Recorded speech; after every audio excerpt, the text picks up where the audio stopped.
Hello beer viewers and welcome to yet another beer review with me, Peter the Master of Puppets, and in the last Christmas themed beer review of the year. And we actually forgot to let you know the names of these guys. This is Letty the Snowman. And this is Randy the Reindeer. LED lights. Letty. Yeah, and it's called Randy. The toy factory or something like that. The beer for today is going to be a newer release from Liefmans, and this is the Liefmans Glühkriek.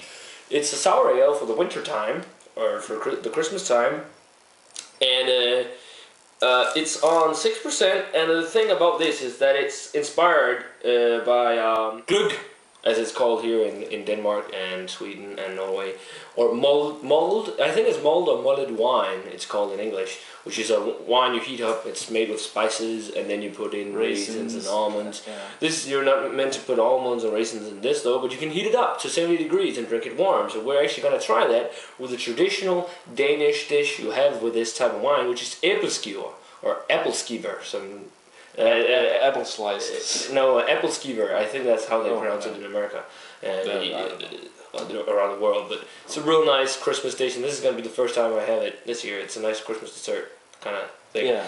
And then you usually get this kind of wine with it, the mullet wine. Yeah. Or gløgg. And this should be like it, and we actually have had this only cold though, as we're gonna try it now, and it was pretty tasty because it's made with the spices and all, and then cherries. It says here that the Liefmans Glühkriek is a beer flavored with cherries and spices. Warm up the beer and serve at 70 degrees. Get it popped. Nice. That was stuck in there. Yeah.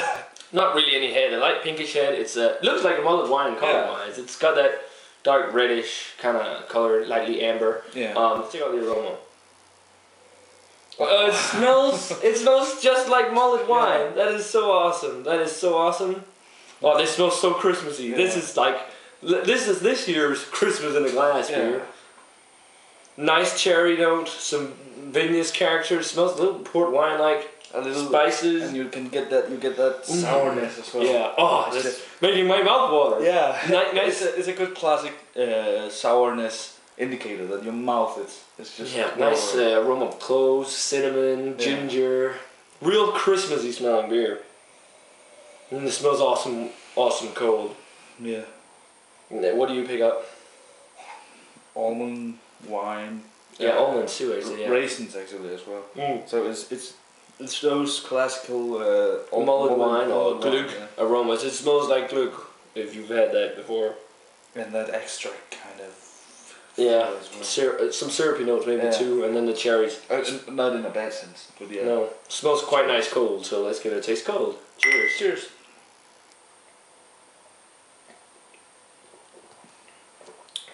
That is mullet wine pure style. That is so awesome. It is. The mouthfeel is like it's slightly dry, sugary, flat as hell, but I wouldn't say flat as hell. It does have carbonation.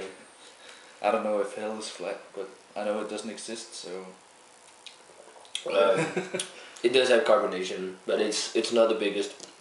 But that's I guess to get Cascade kind of.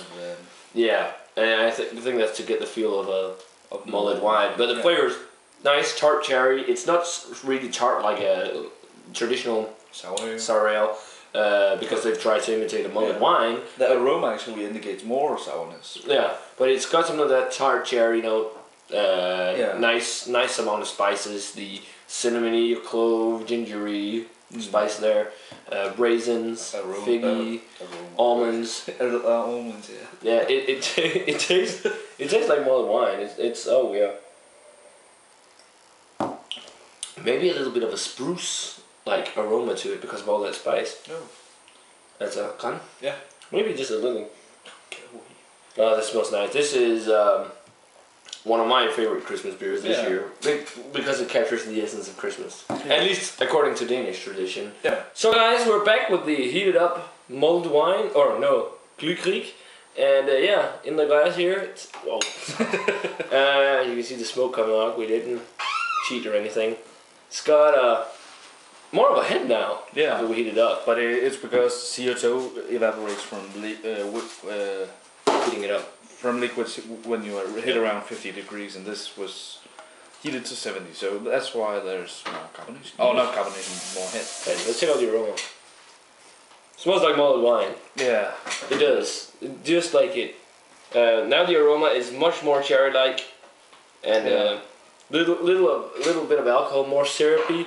More vinous, but you don't get too much spice though. No. Now though.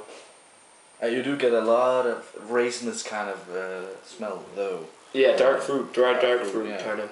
But it smells exactly like mulled wine. Yeah, it just it smells really nice. Should we give it a taste? Yeah, cheers.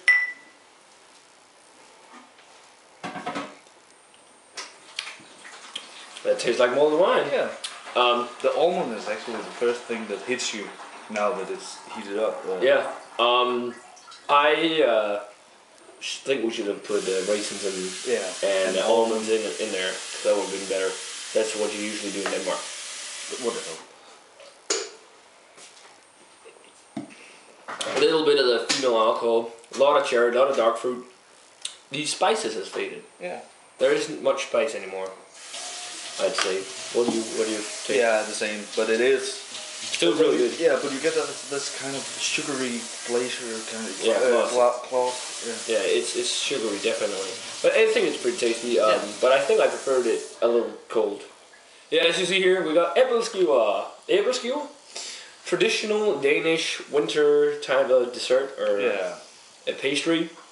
And you usually have some jam and some powdered sugar to eat it with. And let's give it a taste, and then afterwards try it with the Glühkriek. This is my first Æbleskiver this year, and they're so awesome. That is so Danish and so Christmassy, or Scandinavian. They taste like, aren't they Danish actually? I have no clue. I just eat them. Taste like sugary, kind of like a little donut like. Yeah.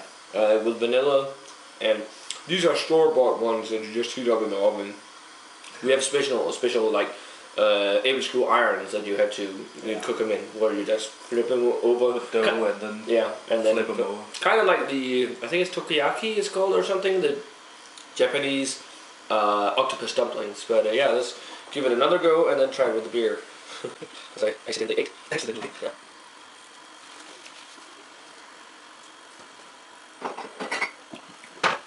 That is good pairing. Yeah. That is just like having it with mulled wine. Or real mulled wine. Yeah. Another. I actually think this tastes better than the extract mulled wine. Yeah. You can get some extract you just mix with wine. And then heat up. Yeah. With some almond and raisins. This is better. Much better.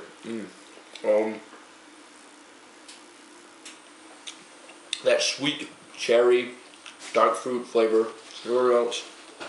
It's really good with that Æbleskiver.